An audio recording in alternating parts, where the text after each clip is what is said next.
জানাই। পরম পূজ্য মহাদর্শী শ্রী বরদান চরণে আমার শতকোটি প্রণাম জানাই। পরম পূজ্য মহাদর্শী শ্রী আচার্যদেবের চরণে আমার শতকোটি প্রণাম জানাই। উপস্থিত সকলকে আমার রানান্বিত জয়গুরু।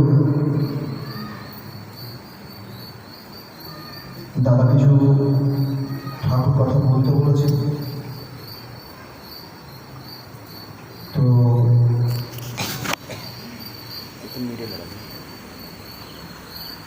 হয়তো কিছু মনে করে আসেনি যে ঠাকুরের কথা কি বলবো।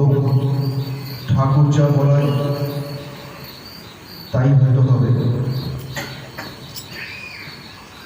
এখন ব্যাপারটা হচ্ছে কি, আগামীকাল যে সৎসঙ্গটা ছিল সেটা হচ্ছে অলোক সন্তাতার বসত বাড়িতে।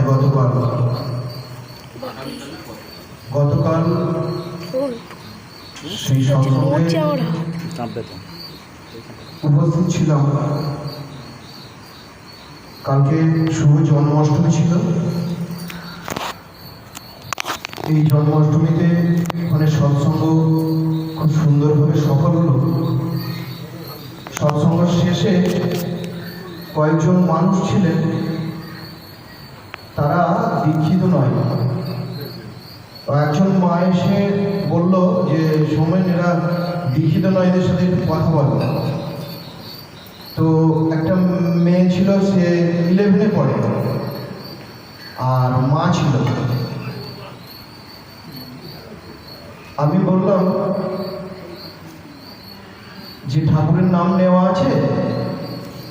বললেন না, ঠাকুরের নাম নেওয়া নেই।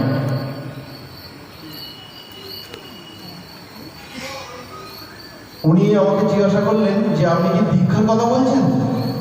আমি বলছি হ্যাঁ, দীক্ষার কথা বলছি। বলছেন না, দীক্ষা নেওয়া নেই। একটু ভয় পাচ্ছিল দীক্ষার কথা শুনে।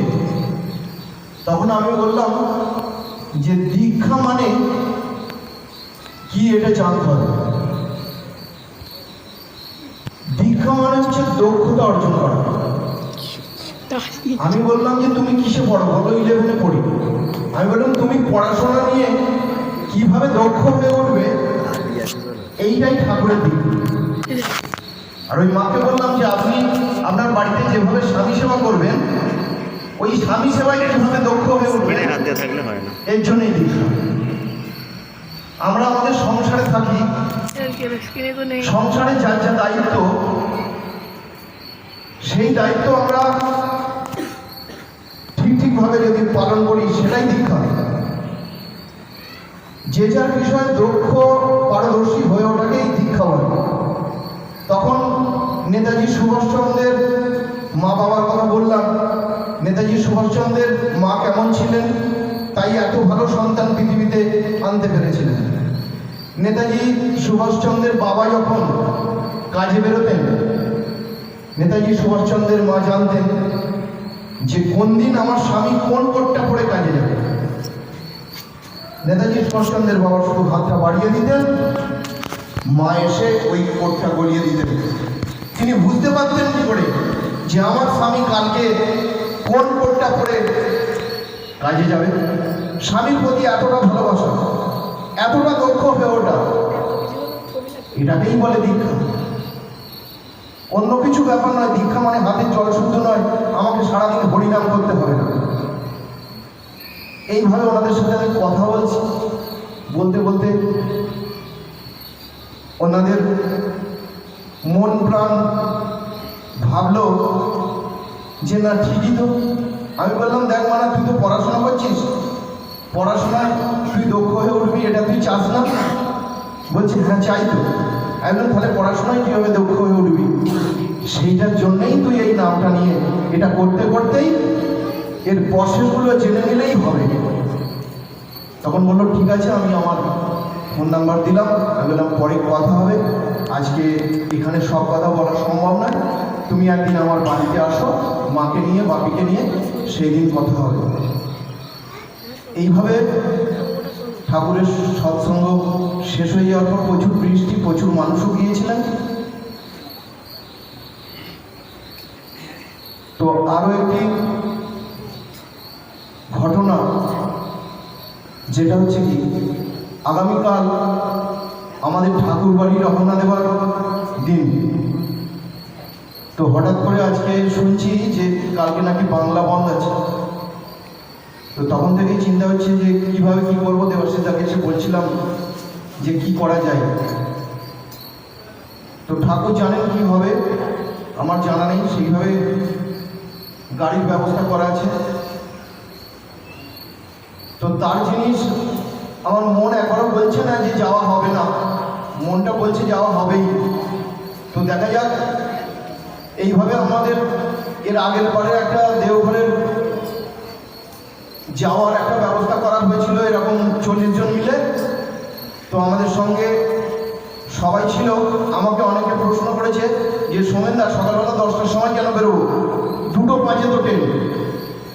আমি বললাম এতগুলো মানুষ যদি 10টার সময় বেরোনো হয় তাহলে তো ভালো হয়। বললো যে না, যদি আমরা একটু পরে বেরোই। আমি বললাম আপনারা তাহলে হাওড়া স্টেশনে পৌঁছে যাবেন, সেইভাবে দায়িত্ব নিয়ে আপনারা চলুন।